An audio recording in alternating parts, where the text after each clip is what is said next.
My fiance and I recently bought a house together. We got basic things from his family as housewarming gifts. His grandmother gifted us a huge package of laundry detergent.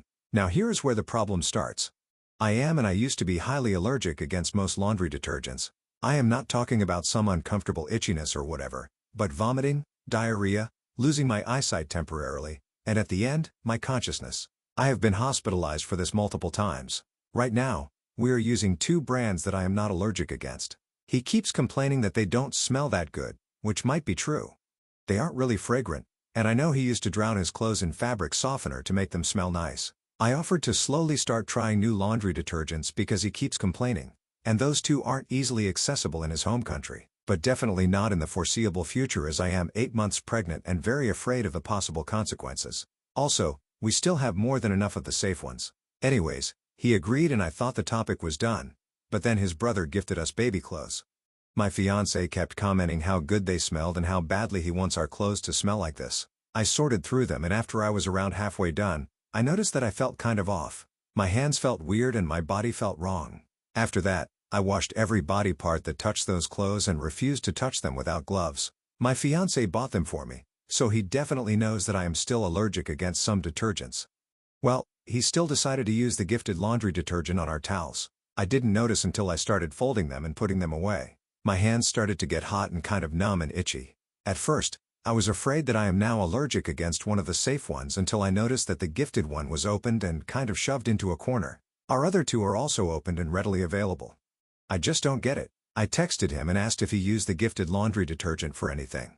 He said, yes. What's the big deal? I told him, that's not funny, and he is potentially playing with the life of our unborn son and mine, and why he thought that now of all times is the right time to test my allergy again. He called me a drama queen and ignored me after, so I changed my will. My fiance gets nothing now, neither my part of the house nor my other assets. Everything goes to my son with my family as trustees until he is of age. If something were to happen to both my son and me, my cousins will be the sole inheritors. My fiance was originally meant to be the trustee with different guidelines to make my son's life and his pretty comfortable. I trashed the old will, sent the new version to my lawyer to make him look over it, and plan to get it to a notary as soon as possible. Am I overreacting? Hold on a second there, Obi. What do you mean is it the right time to test your allergy again? Has he done this more than once? Also, he knows you're highly allergic. Why would he do that, not tell you about it, and then dismiss you and call you a drama queen? I don't think you're overreacting over that at all. Sounds like he doesn't believe you or he doesn't care. And either of those two choices doesn't make for much of a good partner. A partner should be one that's looking out for you, not hiding things from you that might potentially kill you. Opie, I think this is a lot bigger than just changing your will. I think you really need to assess if this is the type of person that you want to build a family and a life with. And what do you guys think? Let me know in the comments section, and now let's check out the community comments. Maleficent Virus 556 says, "Girl, what's the matter with you? The answer isn't to stick around and plan for your own death. You leave that relationship and get away from him before he kills you and your baby. Don't you have any survival instincts?" And OP responds, "Apparently not, sad face. That's the first time it happened, and I moved countries for this guy. Plus, bought a house with him. I guess I made a great mistake. I'd rather be sewing," says, "Are you sure you want to marry this person?" And OP responds, "Honestly, I'm not quite sure at the moment. He changed completely after I got pregnant. He used to take safe sheets and blankets to friends so I could sleep there without worrying. Sad face." Beneficial Bat 5656 says, "OP, is the bar so low that you would put yourself in danger because it is an inconvenience to your fiancé? My mother is highly allergic to certain fragrances and detergents. My father didn't know or forgot when he picked one up. You stood. She had a bad reaction. He felt bad and gave the detergent away, then went and got something she wasn't allergic to. His response was to fix it so his wife was not hurting. Yours is treating you as an inconvenience for something as little as laundry soap. Fiancé won't put in the effort to not do something that hurts you. Does grandma know you're allergic?" And OP responds, "She doesn't. If she would have known, she probably wouldn't have given it to us.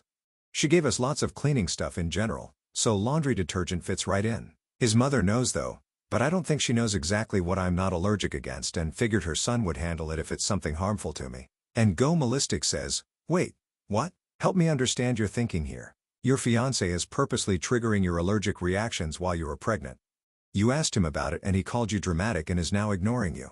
Your response is to change your will. That makes me think you think he is trying to kill you, right? You don't want him to benefit from your death, but you are staying with him?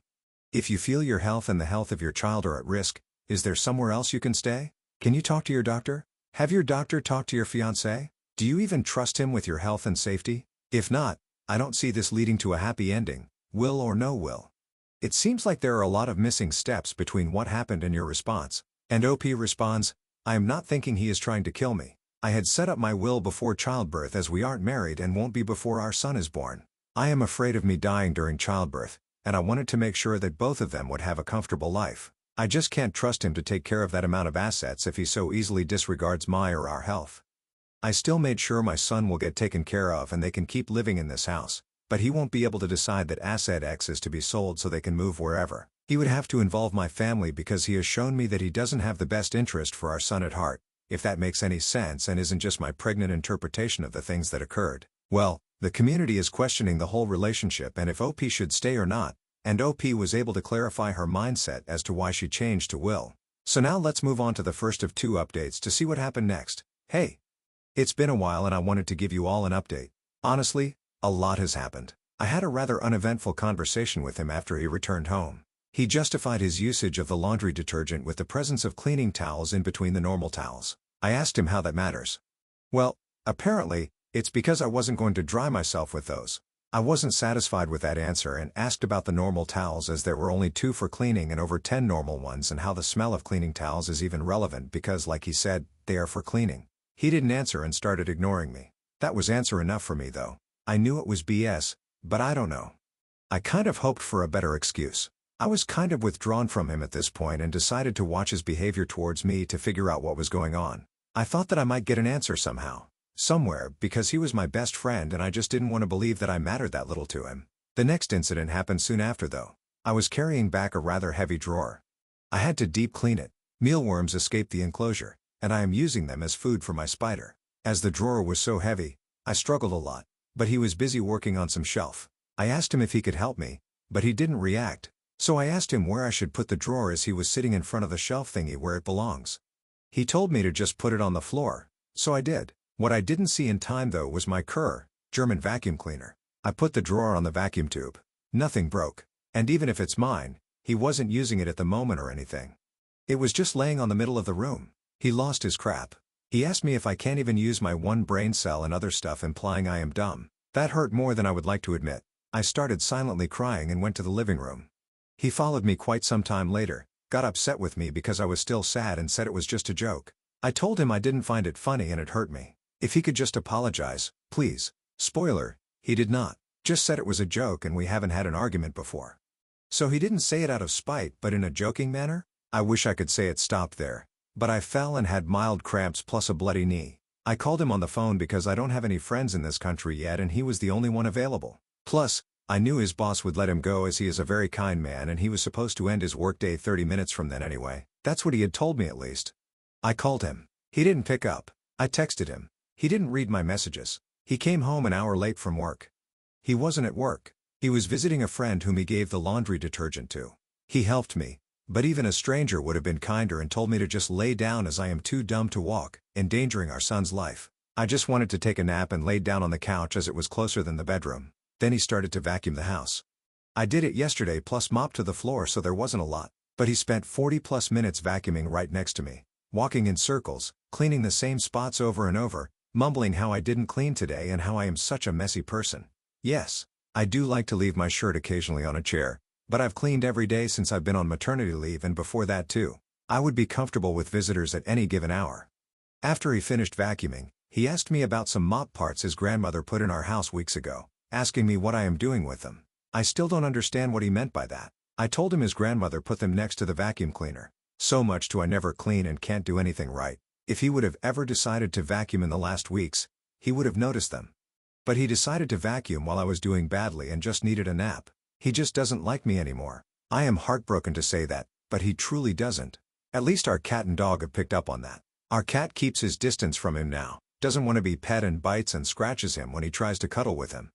My beloved dog keeps himself between me and him, follows me around, and tries to avoid him. While he still wags his tail when he comes home, it's just not the same. I don't know how to describe it, but I don't recognize him anymore. The animals can feel his anger too. He looks at me with such contempt and is very mean towards me. I thought he would be my forever, But he won't be. He is punching our walls. He is hiding his phone. I am sad and tired. I don't even have the energy to go through his phone because even if there would be answers to his behavior, I just don't care anymore. I am just sad. I gave him the engagement ring back. He didn't seem to care. My car's battery doesn't work at the moment, so I will have to figure that out. As some of you guessed, I am indeed from Germany, while he is from a neighboring country. I am 7 hours from my family and about 3 hours from the border by car, so I don't have to fly, luckily. I am sleeping in the guest room on a couch for the time being. My ex-fiancé seems very content with that. Now he is just on the phone constantly and leaves me be for the most part. Thank you for all your input, kind words, and DMs. For the people who claim this is fake, believe me, I wish it was. Well, we know the story doesn't end there, so let's move on to the final update to see how it does. Hello, it's me again. I got a lot of private messages asking for an update. I am fine taking the circumstances into consideration. There were a few more verbal explosions from him, a lot of stress and crying until I landed in the hospital and got an emergency C-section. But my son is safe and rather well now, so am I. I wasn't sure whom to contact as my family thinks he can work out anything except physical abuse. So I contacted old friends from school and university. They came in clutch and were really helpful. Even though I had ignored them for so long, some people were afraid that my car's battery got messed with. I can confidently say that it didn't. I just wasn't driving it for a very long time and the winter is harsh here. We were able to jump-start my car though. Custody, child support, and everything else will be a hassle to figure out, but I remain positive, especially because he doesn't seem that interested. He said, "Guess I really don't like children even when they are my own," and calling him annoying for crying, etc. So I don't think he will fight me hard on that. My son and I are safe and back home surrounded by love. I don't plan to keep him from his father and I never will. But like I said, his father isn't really interested. I don't think he was ready to be a father. Maybe he will be someday. But, considering his age, I don't think so. And, yes, he is hanging out with a woman I wasn't supposed to worry about, but I know for a fact that she wants children and was complaining about that to him. So who knows what's going on between them. I will never leave my home country for anyone ever again. Thank you again for your concern. This will probably be my last update. Smiley face. Well, OP, the good thing is that you and your son are okay, happy and surrounded by love. So good riddance to that idiot. Take care, OP, and thanks for sharing. And now let's finish this video with a mood booster post. This post is from the subreddit Malicious Compliance and it's by user Badbitch. Terrible manager collapses an entire department. I worked in an accounting department at a small business. My boss, Gary, was great and gave us lots of autonomy to get everything done. It was a small business and over the years, as is common in small businesses, I picked up a number of duties that weren't strictly in my job description but were pretty important. We also had a number of processes that were not well documented, but we were understaffed and not able to make any real changes. Things overall were pretty good though and our work flowed well and everyone was happy. Not everyone though. Gary's boss, Carl, recently had taken over as president of the company and wanted to slash costs. Gary was one of the highest paid employees and Carl tried to get him to take a pay cut or a cut in hours. When Gary refused, Carl fired him and shortly replaced him with Matt, who was much less experienced and much less qualified. Around this time, I used my leverage with Carl to get a solid raise.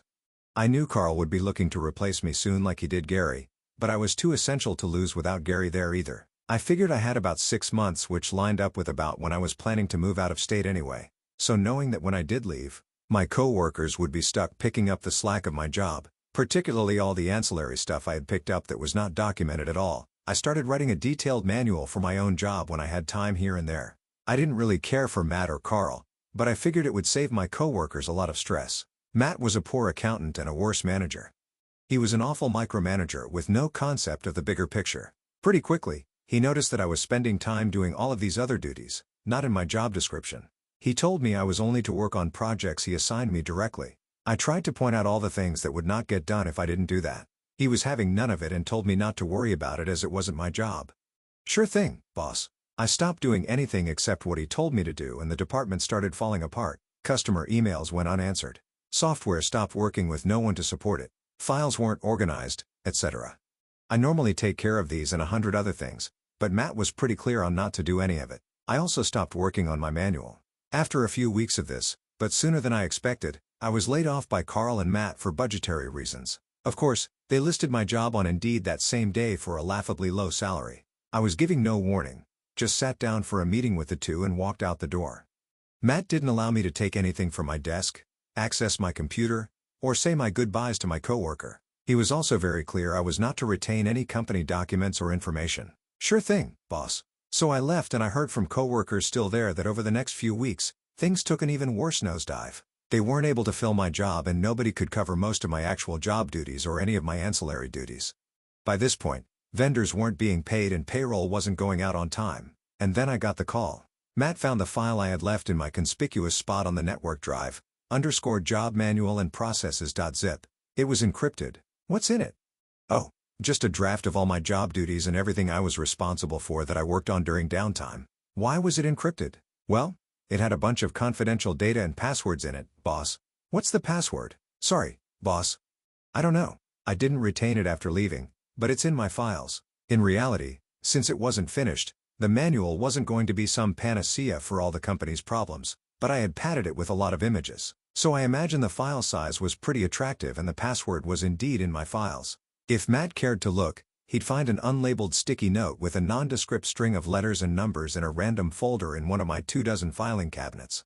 As an epilogue, about 3 months after I talked to Matt, Carl fired him after discovering what a disaster the department had become. My co-workers both left around the same time for better opportunities. Carl's still been unable to fill any of these jobs after almost 18 months. So the entire accounting department is staffed by contractors and consultants who I am sure are costing the company a fortune. I hear the board is looking for a change in company presidents. Well, OP, you were told not to work on anything else and of course it came back to bite them in the ass.